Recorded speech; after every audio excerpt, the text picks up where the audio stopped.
If you are doing everything and you are still sick from long COVID, myalgic encephalitis, and chronic fatigue, if you have handfuls of supplements, you are doing protocols up the yin yang, you did a bunch of HBOT and yeah, it helped, and then you stopped and then it didn't help so much.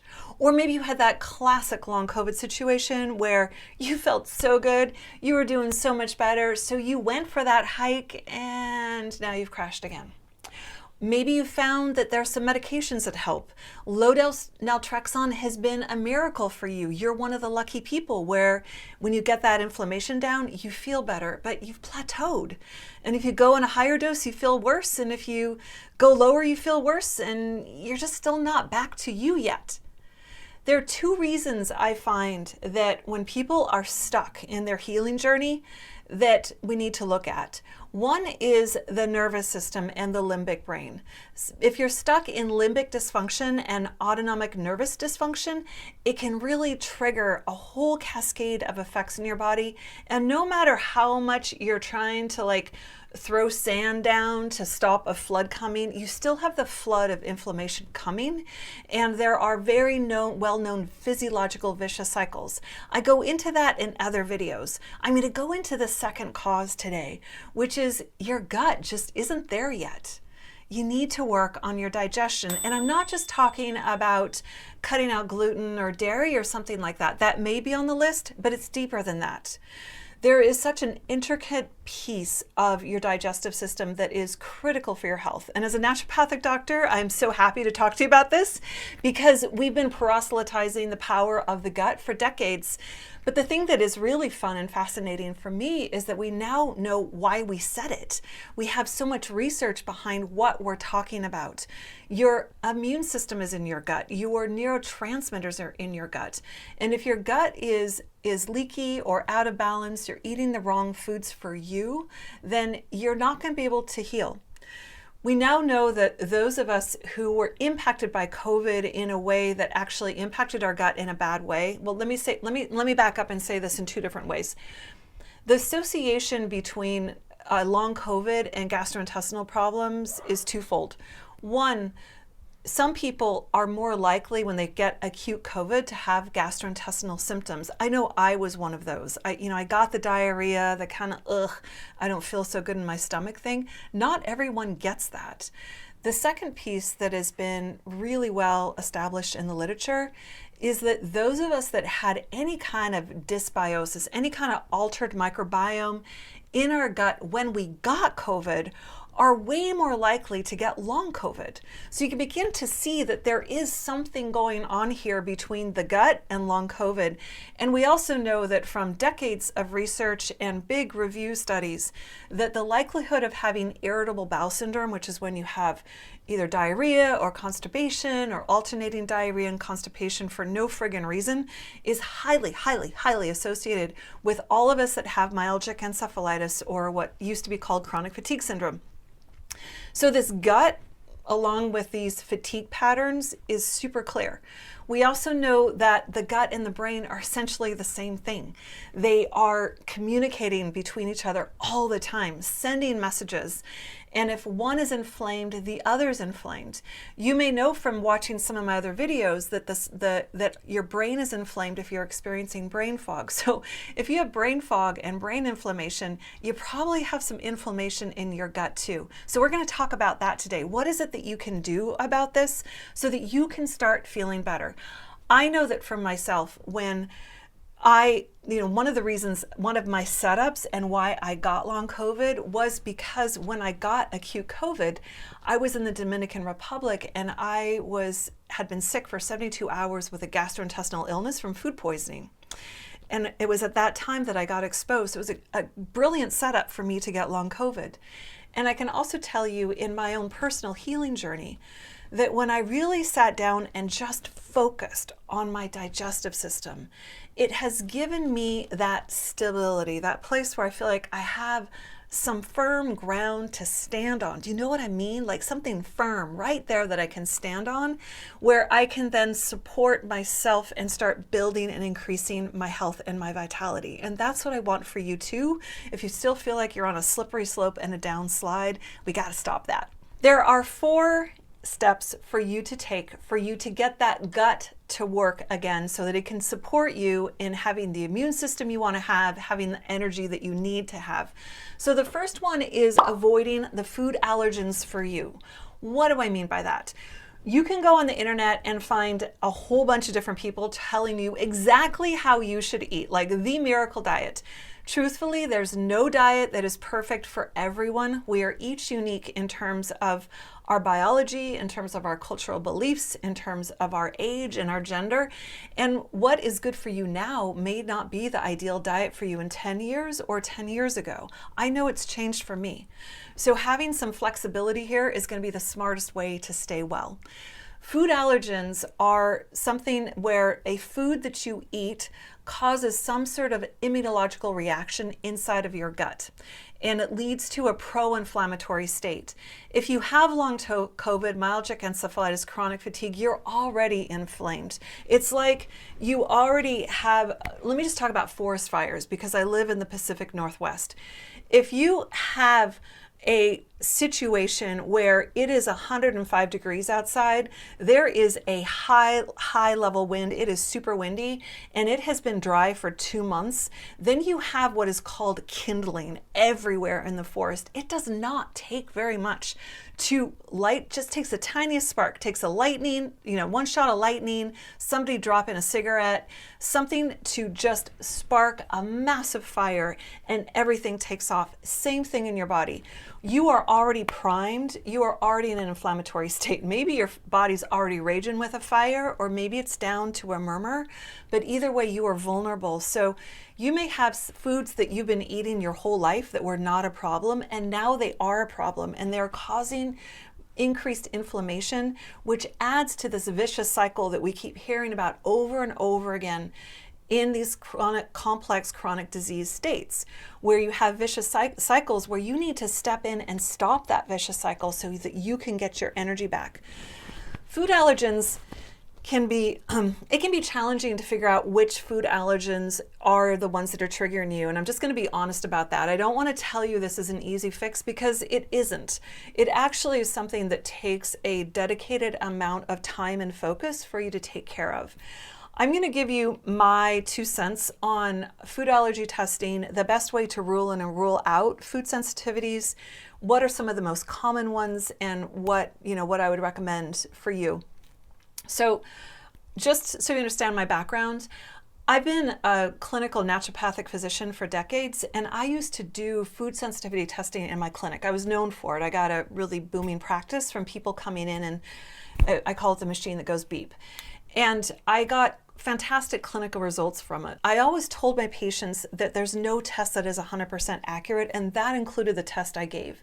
I told people it was 70 to 80% accurate, and I considered it a jumpstart to an elimination diet where they would take the list of the things that we checked off that their body reacted to, and then they would eliminate those foods for 6 to 8 weeks and see if they felt better.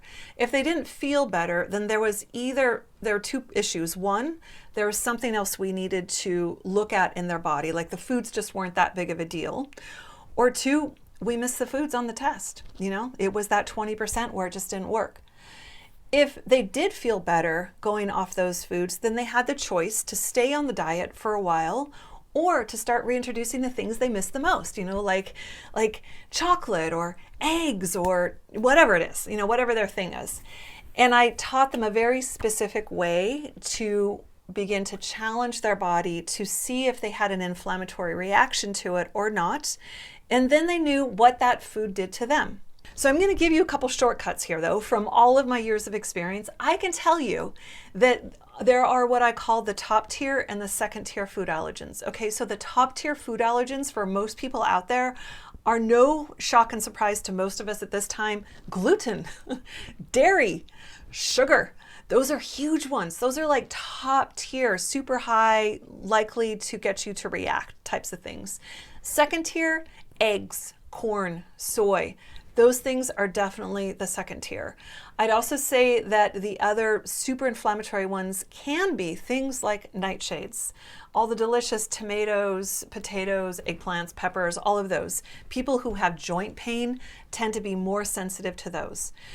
we've now gotten more sophisticated with what we call those things. So it may be that you need to not just cut out gluten and dairy, but you also need to cut out the lectins, which include the nightshade family and includes things like legumes and some nuts and seeds and things like that to cut lectins out of your diet. The other level of sophistication that we now have is we understand that some people are very histamine sensitive, especially a lot of us in this world are histamine sensitive. So that means that you might get itchy skin or hives, or there are other signs and symptoms that can be more subtle that are high histamine levels. So you may do better on a low histamine diet.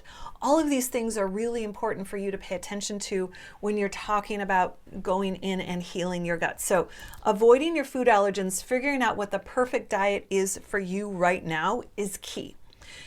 The second piece that is very, very important for you to do is to rebuild your gut. Your gut lining is where your microbiome begins to set up its house. There are literally critters in there. There are more of you, there are more cells that aren't you than are you in your body. Really trippy statistic, I know. And that gut lining is where a lot of those critters that aren't you live. And they want to have a nice neighborhood. They need a good place to live so that they can flourish and live and have a great, healthy community that can support you. If they don't have a good place to live, if they don't have a safe place to live, then they cannot support you in the way that you need to be supported. Your gut lining is integral to your health. A lot of us have leaky gut. That means that your cells that are supposed to be super tight like this have space between them, and large molecules go through your digestive tract and go through the leaky gut into your circulation, your vascular system, and your immune system starts to attack it. So you start having immune reactions to things that you should not, because they got out before they were fully digested. You don't want that. You want to have that lining to be super strong. Two of the things that I have found to be most helpful clinically to be able to get this leaky gut back into alignment is using some form of glutamine. And the second one that has been just a big, big shift for myself and many of my patients is butyrate. Butyrate is one of the things that many of us are deficient in, and butyrate is one of the things that can really help that gut lining reheal. So getting that healing is really important. The third thing is a healthy for you microbiome. And why do I say that? Because now we all know that microbiome is super important, and that yes, you may want to be taking probiotics, but oh my gosh, like so many probiotics out there. Like, should you take it? Should you not take it? Which one do you take? When do you take it? It's confusing, right? The truth is that there are subtle differences between here. If you have never taken a probiotic, it might be something you want to experiment with to see what happens in your body. Please know that if you have a reaction you don't like you get more bloated or gassy, that may just be a sign that you have something called dysbiosis, that you don't have such a great neighborhood and you're basically feeding the bad dudes and they're having a party down there and creating lots of gas. If you take a probiotic and you feel better on it, your stools are healthier, you feel like you're digesting your food better, it just feels more solid in a good way, then that can be a great sign. There are specific probiotics that may be better for you if you have something like small intestinal bacterial overgrowth or not. There may be some probiotics that are better if you are a high histamine person. So being able to dial into those details may be really critical for you, especially if you're one of those sensitive ones. The other thing that I want to talk about in terms of that microbiome for you is all those little critters that are living down there in your gut and really want to have a nice community. They need resources. Have you ever played Catan? I mean, you can't build if you don't have resources. You need the wood, you need the rocks, you need the brick, you need that, you need the sheep. So you need all the stuff so that you can be successful, right? Same for them. What is that for your gut, for your microbiome? It's fiber. It's fiber. And in this world right now where so many people are going on GLP-1 agonists, and getting a reduced appetite, or if you're on a ketogenic diet and you've switched over to burning ketones, you may have lower appetite. It's really important that you choose wisely and that you make sure you bring in the fiber, because you need that fiber. It is essential to have a really, really healthy gut, and that healthy gut is critical for you to have a healthy body. And then the fourth thing is yellow in your tummy. Okay, so why am I, a physician who loves to look at research and all this kind of stuff, talking about yellow in your tummy? Well, if you guys actually know me, you know there are multiple sides to Dr. Jenny Tufenkian, but yellow in your tummy. Your nervous system is so attached to your gut. We talk about this all the time. You know that if you're stressed out, you either get diarrhea or constipation. You can feel like throwing up if you're really scared about something. There's no question to any of us how much our nervous system impacts our digestive system. And the power of the mind is huge. This has now been studied, where we can understand that just how we think and what we think about can have impact on how our body heals. We are aware of research studies where people have been able to use the power of their mind to heal from very devastating health conditions. I know this, and this can take multiple steps to get there, and you can start by beginning to do this thing where it's called putting yellow in your tummy. This was taught to us by a dear friend of ours when our children were small, and she would just tell the kids if they were feeling scared or a little insecure or things weren't going so, it's like, put yellow in your tummy, put yellow in your tummy. Where's your tummy? Your tummy's in your solar plexus. And if you start putting your energy here in your solar plexus and just focusing on putting light into this space and bringing in love, bringing in compassion, bringing these things in, it can begin to start to actually rebalance your nervous system. It can actually begin to bring your whole autonomic nervous system into a place where it is back into balance and regulation, where you are actually in healing mode instead of reaction mode. So as silly as it may sound, it's huge. So put yellow in your tummy and see how it feels. Just imagine painting yellow in there. I had a pretty severe case of H. pylori, and it was causing a lot of GERD, and I was taking things for it. But one of the things I found to be the most powerful, and I get this may sound strange to some of you, is I started to use a red light pad. I would put a red light pad down there, and then I just started to imagine all of this beautiful, there are these things called the goblet cells that secrete mucin, and this is part of the lining in your gastrointestinal tract and so important for that upper area, for that stomach.